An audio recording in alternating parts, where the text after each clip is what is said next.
Welcome to my newest series, Road to Pro. This is one of my most anticipated series that I wanted to make, and I feel like this is a pretty good time since I just picked up a new team. We've been scrimming a decent amount, and we're locked in. So say hello to Supernatural Esports, or Team Supernatural otherwise, which consists of me, Mortis, and North. This team is surprisingly strong, I'm not gonna lie. I wasn't expecting to do too well, but we might be locked in this season. So if you guys want to support me on this journey of getting out there into the pro scene, hit that subscribe button, comment, like, do all that good stuff. And yeah, just show me some love. Always appreciate it.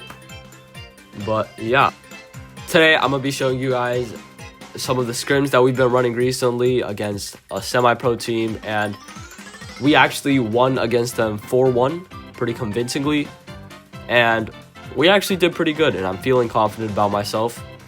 So yeah, let's hop into it. All right, so hopping in the first game that I have to show you guys is going to be on Last Stop. So this draft was pretty interesting. It was a Stu, Penny, a couple tanks, and I think Piper was banned. So what we did here was we first picked the Eve, as Eve can go over the water pretty easily, and you know, her hypercharge is kind of broken right now, so we decided to pick her up first pick with vision gear on the side. And they picked Colonel Ruffs and Gus into us, so we decided to pick the bow lane, as Bo has the potential to counter brawlers that are also good on this lane, like Pearl and Lola. And then we decided to also pick up the 8-bit as a mid, because he's honestly just a good tanky mid that can contest Gus as a mid. So they switched up their mid, and they last picked the Bell, which is a decent counter to 8-bit, but honestly I feel like 8-bit's still stronger, as he can just place his TP down and just TP back whenever he needs to. So yeah, we were able to keep really good control this whole game. Mortis pops his hypercharge here, and honestly we were just chilling. It just provides so much coverage, and yeah, they literally just can't hit me because of all the hatchlings that are just chasing after them. And we do pick up some of their gems, and it gives us a really comfortable lead. So we are able to pick up the 9th gem here, and we're just cycling them at this point. The Colonel Ruffs was overextending a bit too much sometimes, allowing us to get some pretty easy kills. And yeah, it was going pretty well for us. I was able to get a pretty nice pick here, and that honestly was just game. And we played pretty well. I'm really comfortable with how we played. And yeah, pretty good draft from us.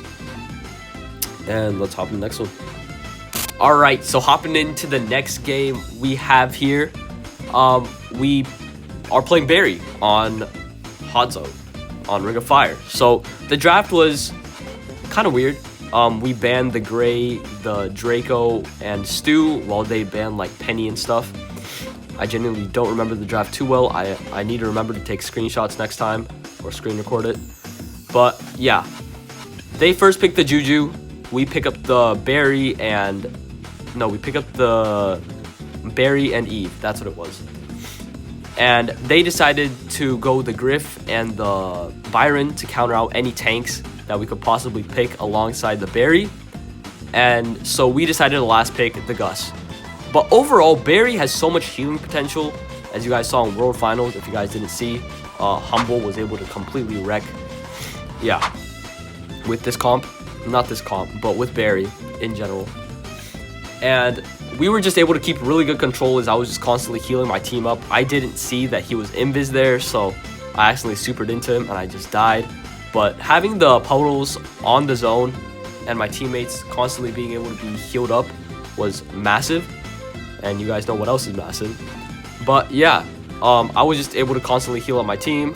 I didn't even attack the enemies pretty much at all. This game, I was just focused on healing and keeping control, keeping my teammates topped up. I shoot a shot at Mortis there. My teammates are at full HP. So then I decide to go for the enemies. So now here, I should have pushed up a bit earlier into the bushes. And I do it a bit too late. But we still get the control in the bushes. I do get my super here, so I do just back out as I do not want to get 3v1. And yeah, we take a pretty convincing 100-25 win. Barry is pretty strong right now if you guys just haven't been able to tell. But yeah, I was just able to get star players with 0 kills and 56,000 healing. But yeah, let's hop in the next one.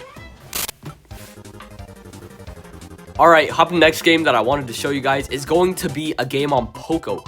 And surprisingly, Poco works. Okay, Poco surprisingly was not one of the brawlers that I was expecting to work, but I did see Sans and a couple other pros in NA use it.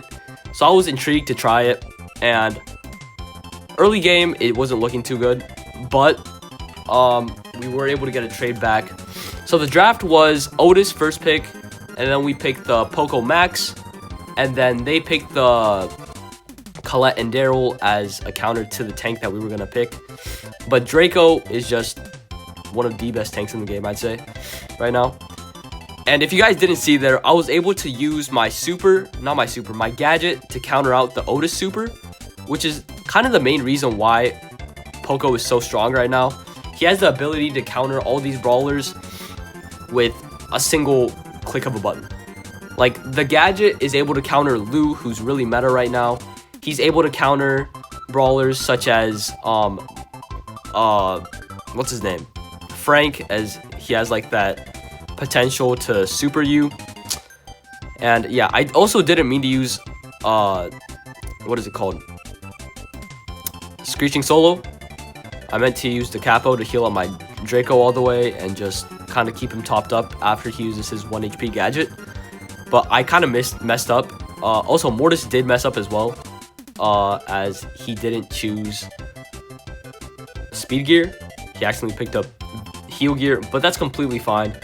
I somehow get out of here alive, and we just corner the ball. We have full control on them. We were scared that Daryl was going to roll onto the ball, but we were able to keep really good control here, and overall, we cooked. I'm going to be completely honest. We heal up here. We are able to completely counter out their comp. We just run it down, and that's just a goal. So, yeah. This is why I think Poco is actually pretty playable right now. And, yeah, we did win the set. And, yeah, let's hop in the next one. Alright, so the last game that I have to show you guys, obviously I can't show you all my games that I had in this scrim. We had 2 hours worth of gameplay. And, yeah, I was tired by then. So, this was the last games that we played. It was like 12 a.m. at this point, and I was tired. And I had school the next day, so my brain was already just fried. But that's okay, because, you know, we cooked. But we don't talk about that pool. So the draft was first pick Gray, and then the second pick the second pick Jean and Pearl, and we second to last picked Eve and Mandy to counter any like long range, just in case they came at us with a long range. So honestly, our drafting was pretty good. They last picked the Brock, and he was breaking open the walls, trying to keep us back. And honestly, it was working for a bit, especially right here, because once I died, there's honestly no other way to counter Pearl until Eve gets super. And I overextended there. It was a little too ambitious from me. But yeah, what we do here is I decided to play more control-wise rather than playing for pure aggression and kills. So we switch lanes here so that the Eve can get onto the Pearl, and they decide to switch as well, which gives us an opportunity to push up as they're trying to rotate. We do kind of get hit there, so I do back off. But then right here, I forgot when it was, but like over here, I just start tapping like crazy. I hit pretty much every shot. He misses the pole, and yeah, from there it was just tap, tap, tap, and I was able to get the kill onto the Pearl. So it was pretty nice. We do get a really nice double kill there, along with the help of Mortis, and yeah, he runs into poison here, but North is able to get part of his hypercharge. So we are able to push up here, and although I did use hypercharge, I thought we should be fine. They do switch lanes, and we are able to get some really nice taps onto them. And North calls here that he's really close to hypercharge. He's literally one shot off of hypercharge. So we decided to play for it. Rather than full control, we just play for the hypercharge. We try to support him up here. And he does get it. So we decide to go from the side. And I start trying to pinch them, force them into the hypercharge super. I missed the pull there, which is kind of crucial. If I hit that, Mortis would have gotten the kill onto the Pearl. It's kind of on me. But right here, I overextend onto the Brock. But right here, I'm able to perfectly dodge the Brock super. And right here, I genuinely think I made the mistake of TPing directly on top of him. I'll like show it in editing here, but I could have played my TP over here rather than up there, and I wouldn't have died at the Pearl. And that's some things that I've been able to recognize after rewatching my gameplay a lot. And, you know, I'm slowly learning, and this is kind of the point of the series of me going pro. But yeah, that's going to be it. GG's, well played to Frenzy Academy. They played really well, and we were able to learn a lot, actually. But yeah, if you guys want me to do more content like this, more scrim reviewing content, more competitive content, let me know down below. And yeah, subscribe, like, comment, do all the good stuff. Join the Discord, it will be down below. And yeah, it's gonna be it. God loves you, and peace out.